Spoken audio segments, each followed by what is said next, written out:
It's 2 in the morning. Your house is quiet, the world outside has slowed to a crawl, and yet you are currently clinging to the very edge of your mattress.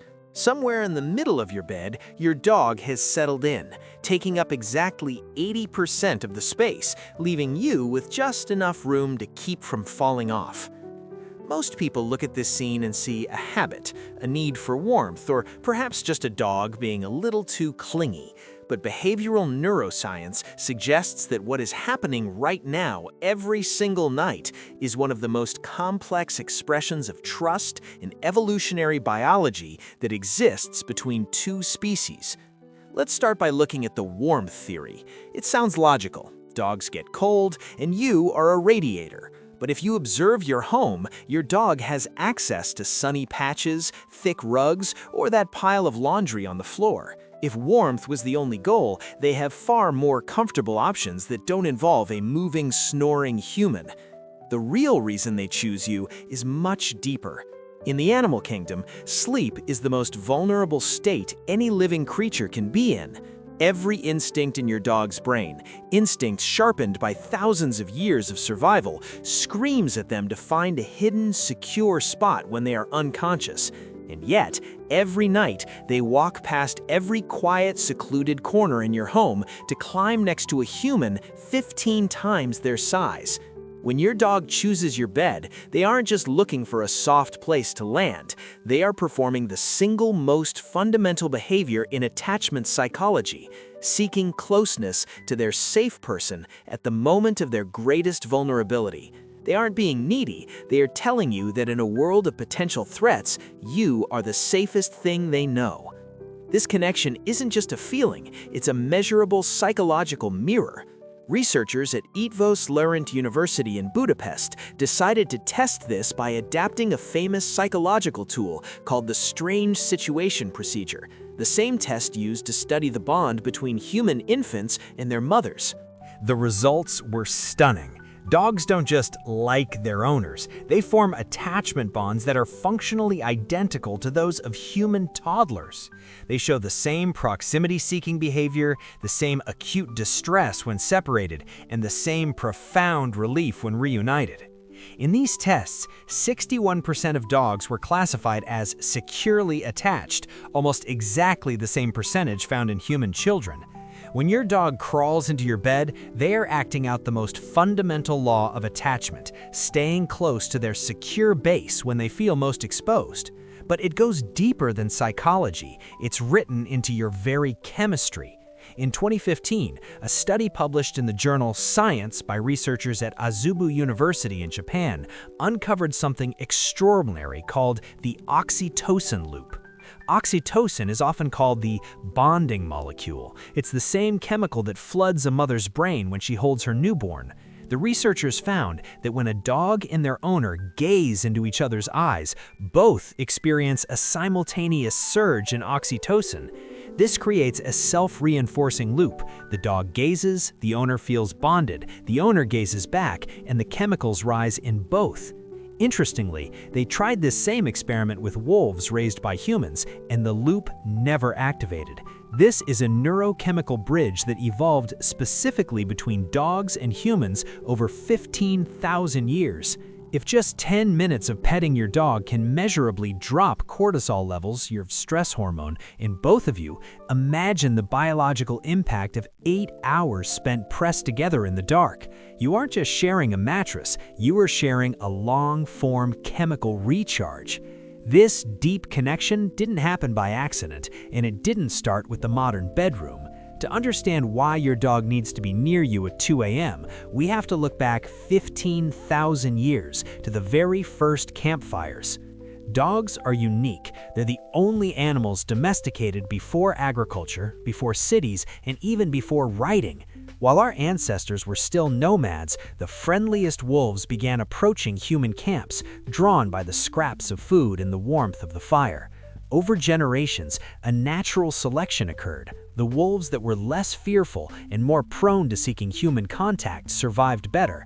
They became our guardians, and in exchange, we became their pack. The evidence for this bond is etched into history. In Germany, archaeologists discovered a burial site dating back 14,000 years containing 2 humans and 2 dogs. One of those dogs had survived a severe case of canine distemper, a disease that is almost always fatal. For that dog to have survived, someone had to nurse it, feed it, and keep it warm for over 5 weeks of intensive care. Even then, in the dawn of humanity, dogs weren't just tools or workers, they were family. But the most incredible secret isn't found in a grave, it's found in their DNA. Geneticists have discovered that domestic dogs carry unique genetic insertions in a region of chromosome 6. This specific area is associated with extreme friendliness and human-directed contact seeking. Wolves simply do not have this genetic glitch. Your dog was literally shaped at a molecular level to want to be near you. They were designed by evolution to seek out your presence and eventually your bed. So when your dog climbs under the covers, they aren't doing something unusual or spoiled. They are fulfilling a 15 millennia-old biological mission. They are exactly where their ancestors fought to be. There is a strange contradiction that happens every night in bedrooms across the world, and it was finally put to the test by the Mayo Clinic. They tracked 40 adults and their dogs using clinical-grade sleep monitors to answer a simple question. Does sleeping with a dog actually ruin your rest? Objectively, the data was clear. Dogs are terrible roommates. They shift, they reposition, and they perform the occasional 3 a.m. stretch that takes out your ankle. By every scientific metric of sleep hygiene, having a dog in the bed made the human sleep quality worse. And yet, when the researchers interviewed the participants, nearly every single one of them reported feeling more comfortable, more secure, and more rested when their dog was there. How can the data say one thing and our bodies feel another? A follow-up study at Canisius College surveyed nearly 1,000 women and found a recurring theme. Dogs were rated as far less disruptive than human bed partners. They were more consistent, more comforting, and provided a unique sense of protection. While motion trackers showed that owners were waking up briefly every time the dog moved, the owners almost never remembered it. The physical interruption was real, but the psychological feeling of safety was stronger than the disruption. This is where the science gets deep. It turns out that having a warm, breathing presence that your nervous system recognizes as safe might be more important to restorative sleep than total silence or darkness.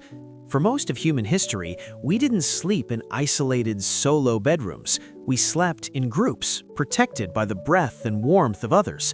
The quiet, lonely bedroom is a modern invention, but our brains are still ancient. Your dog isn't just taking up space. They are restoring something older than modern medicine. They are providing the co-regulation your nervous system needs to truly let go of the day's stress. In 2024, a groundbreaking study from the University of Jyväskylä in Finland took this concept even further by monitoring the heart rate variability, or HRV, of 30 dog owner pairs. HRV is one of the most accurate measures of how your autonomic nervous system is functioning. A high HRV means you are relaxed and regulated. A low HRV means your stress response is activated. What the researchers discovered was a form of biological tethering. During rest, the nervous systems of the dog and the owner began to synchronize. When the owner was calm, the dog's heart rate patterns mirrored that peace. When the owner was stressed, the dog's autonomic state shifted in response. This synchronization was strongest during sleep. Interestingly, when they tested dogs with unfamiliar humans, there was no connection at all. This co-regulation, 2 different species literally balancing each other's nervous systems through the night, is a phenomenon unique to the bond you share with your dog. However, as a pet owner, there is one critical thing you must understand about this nightly ritual. Because dogs are such profound creatures of habit, their sleep location is a powerful diagnostic tool. If your dog has slept beside you for years and suddenly stops, do not ignore it. Sometimes the cause is environmental, a new person, a new pet, or even a shift in your household schedule. Dogs are incredibly sensitive to changes in their territory, but often the reason is physical. Veterinary researchers have found that a change in sleep location is one of the earliest behavioral markers of pain. A dog who stops jumping onto the bed might not have outgrown the habit. They might be suffering from joint pain or stiffness that they cannot communicate in words. In older dogs, disrupted sleep patterns are also a hallmark symptom of canine cognitive dysfunction, the dog equivalent of dementia, which affects nearly 35% of dogs over the age of 8. If the ritual changes, pay attention. Your dog doesn't have language, they only have behavior. So, the next time you wake up at 3 a.m. with no leg room and 80 pounds of dog fur pressed against you, remember the 15,000 years of evolution that led to that moment. Your dog didn't choose the floor, the radiator, or the couch. They chose you, because across 15 millennia of history, through genetic shifts and neurochemical loops, they have learned one immutable truth. Sleeping beside you is the safest place in their entire world. And as it turns out, the science suggests it's one of the healthiest places for you too.